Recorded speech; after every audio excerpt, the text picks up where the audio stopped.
Hey, je sais que je t'ai fait coder cette belle fonction déplacer méchant droite et que tu as hâte de l'intégrer dans le code de la première application qu'on voit en exemple. Mais pour l'instant, je vais te demander de le réduire la fenêtre ou de sauvegarder d'un fichier parce qu'on va faire quelque chose de plus important avant, c'est-à-dire expliquer le fichier dans lequel on veut aller mettre ce code-là. Donc, le fichier, il va toujours s'appeler script.js, peu importe dans quelle application tu trouves. Il va tout le temps être dans le dossier JS pour JavaScript. Et pourquoi je veux parler du fichier? Fait que vous pouvez double-cliquer dessus pour l'ouvrir ici. C'est à cause que c'est tout le temps la même structure qui va revenir dans chacun des applications. Fait qu'on va l'expliquer une fois comme il faut. En même temps, on va vous expliquer quelques petits trucs qu'on peut faire avec WebStorm par rapport à ce fichier-là pour vous aider. Et en même temps, on va expliquer les normes de comment on a appelé les variables et pourquoi. Donc, par exemple, ici, dans WebStorm, quand tu t'ouvres le fichier, tu vois qu'il fait à peu près une 150-160 lignes de code environ. Et c'est divisé en régions. Donc, c'est quoi le principe de région? C'est comme des sections qu'on donne des noms, juste pour se retrouver plus vite. Comme tu vois ici, il y a une région qui s'appelle Déclaration des variables globales et constantes. Ça commence ici, où est-ce qu'on a défini le nom de la région, et ça finit où c'est que c'est marqué N region, comme ça ici. Dans WebStorm, quand tu as une région, tu peux utiliser les petites flèches qui sont ici. Fait que si tu cliques dessus, ça rapetisse la région. Fait qu'elle occupe plus de place, et si tu recliques dessus, la région elle se réagrandit. En passant, ces petits symboles-là qu'on appelle les slash, comme ça ici, c'est des commentaires. Fait que quand tu as deux slash comme ça, suivi de peu importe ce qui est après, JavaScript, il fait rien avec ces lignes de code-là. Il considère que c'est comme des commentaires, fait que du texte que tu t'es mis pour toi, pour mieux comprendre ton code. Fait que pour lui, il s'en fout de ce que tu écris ici. Tu pourrais écrire blablabla. Ça, il ne dérange pas. Il ne va jamais te générer d'erreur. Il ne regarde même pas ça, JavaScript, les commentaires. Même chose ici. Tu vois que, par exemple, cette région-là, c'est pour déclarer des variables qu'on dit globales. Ça veut dire qu'ils vont être accessibles n'importe où dans ton application. Euh, les variables, on a essayé de mettre tout le temps un commentaire à droite pour indiquer ça représente quoi dans la scène. Également, les noms des variables sont très significatifs. Le G, c'est pour dire que c'est une variable globale. Plus tard, on va voir qu'il y a des variables locales qui existent juste à l'intérieur d'un petit bloc de, d'instructions. Donc, quand tu as une accolade ouvrante et une accolade fermante, fait que ça, c'est des variables locales, on va voir ça plus tard. Mais les variables globales, ce qu'on va utiliser pour maintenant et très très souvent, commence tout le temps par la lettre G et suivi de c'est quoi le type de données à l'intérieur. Par exemple, si c'est des images, un objet image que ça représente cette variable-là, on va commencer par image. Si c'est du texte, ça va commencer par G texte pour global, puis c'est du texte. Si c'est une valeur numérique, ça va être G numérique. Si c'est une chaîne de caractères, donc c'est pas un objet qui est affiché sur la scène, mais c'est juste une chaîne de caractères pour garder une phrase que tu ne veux pas afficher sur la scène, ce serait un G chaîne. Fait que vous allez voir qu'on va tout le temps suivre une certaine convention de nommage pour vous faciliter la vie. En même temps, un des avantages que ça commence avec la lettre G, c'est que quand que tu vas être dans la console, fait que par exemple, juste pour vous montrer, si je lance l'application, que je suis dans la console et que je fais la lettre G, tu vois que tout ce qui est avec la lettre G sort en premier. Fait que ça me permet de voir rapidement, ah ok, c'est ça mes variables globales que j'ai accès pour mon application. À part de ça, bon, les régions, on peut les réduire. Si on regarde rapidement, j'ai tout le temps cette région-là qui apparaît dans la plupart des applications, mais j'ai aussi des régions par rapport au to-do que j'ai à faire dans l'application. Par exemple, ici, j'en ai un, j'en ai deux, j'en ai trois, j'en ai quatre to-do. Et j'ai également une région qui s'est marquée code à ne pas modifier. Euh, tiens, commençons avec code à ne pas modifier, disons. Ben, ça le dit en gros, il ne faut absolument pas que tu touches à ce code-là. En fait, ce code-là ici, c'est tous des objets que tu n'as pas besoin de manipuler pour ton application, pour faire les to-do qui est ici. Donc, par exemple, L'image de fond, on s'en fout. Tu n'as pas besoin de toucher au bleu en arrière. L'image de fond, tu ne veux pas la bouger.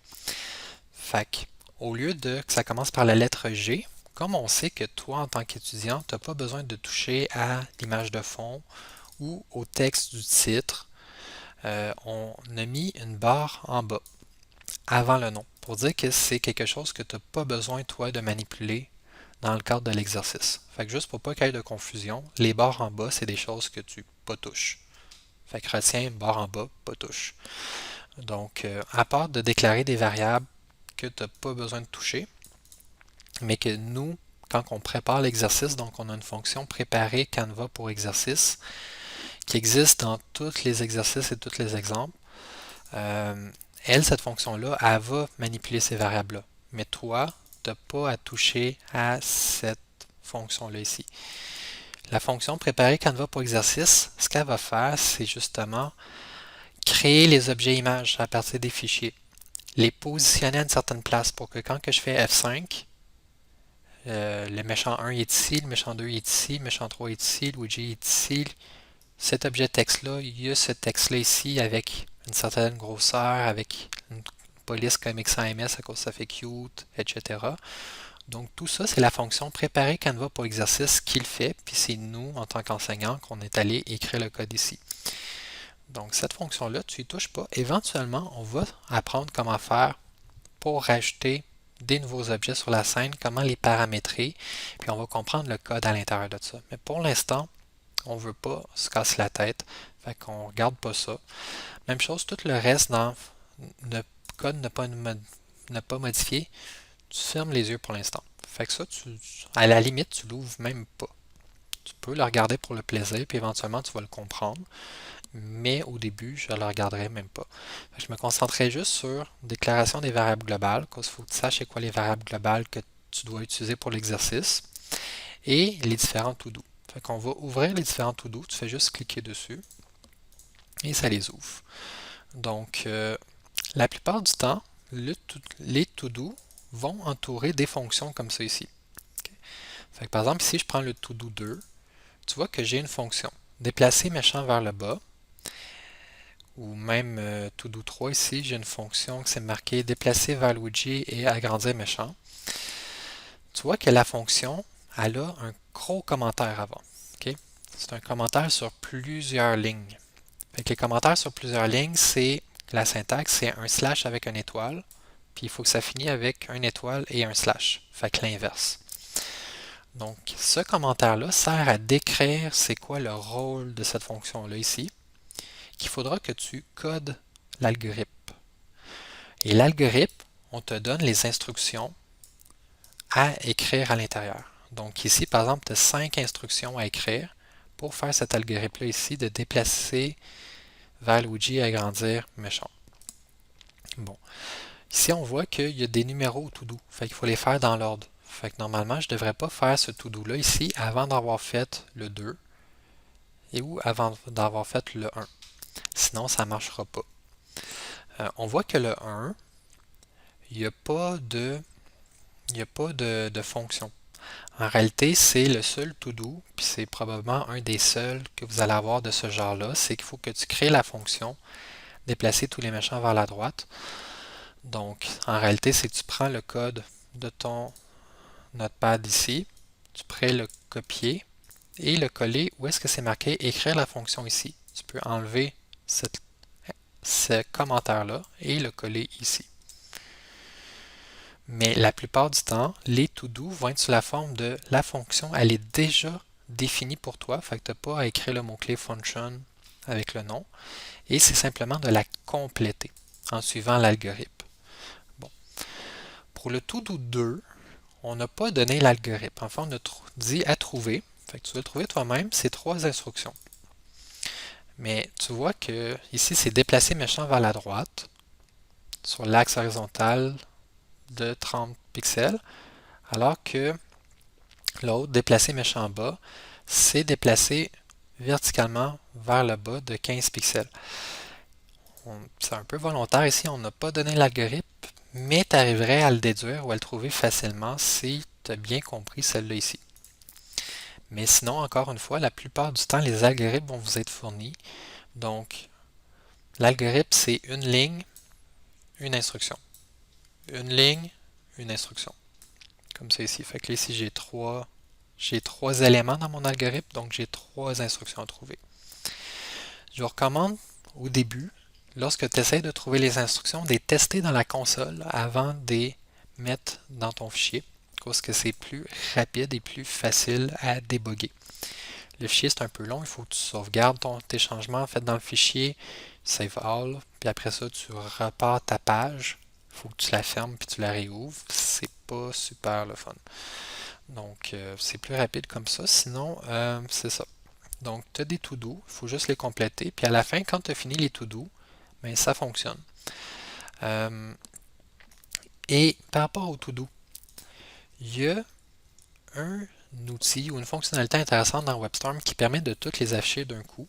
C'est tout en bas ici, tout to do. Si tu cliques dessus, tu vas voir par rapport à ton dossier que tu avais chargé, fait que là, par exemple, c'est la semaine 3, tous les exercices qui apparaissent, puis les exemples, puis là, je peux en ouvrir un, aller chercher un fichier comme script.js, et là, je peux naviguer entre les différents to-do rapidement. Fait que c'est quand même intéressant. Donc, c'est sommairement. Ah oui, puis tu peux recliquer sur To Do pour cacher et réafficher la section. Donc, sommairement, ça conclut ma petite présentation du fichier script.js. Ce qu'on va faire maintenant, à part le To-Do 1 que vous l'avez fait probablement en même temps que moi, c'est qu'on va aller compléter l'exemple, puis on va voir le reste des notions qu'il y a à voir par rapport à cet exemple-là. Donc, vous pouvez passer à la prochaine vidéo.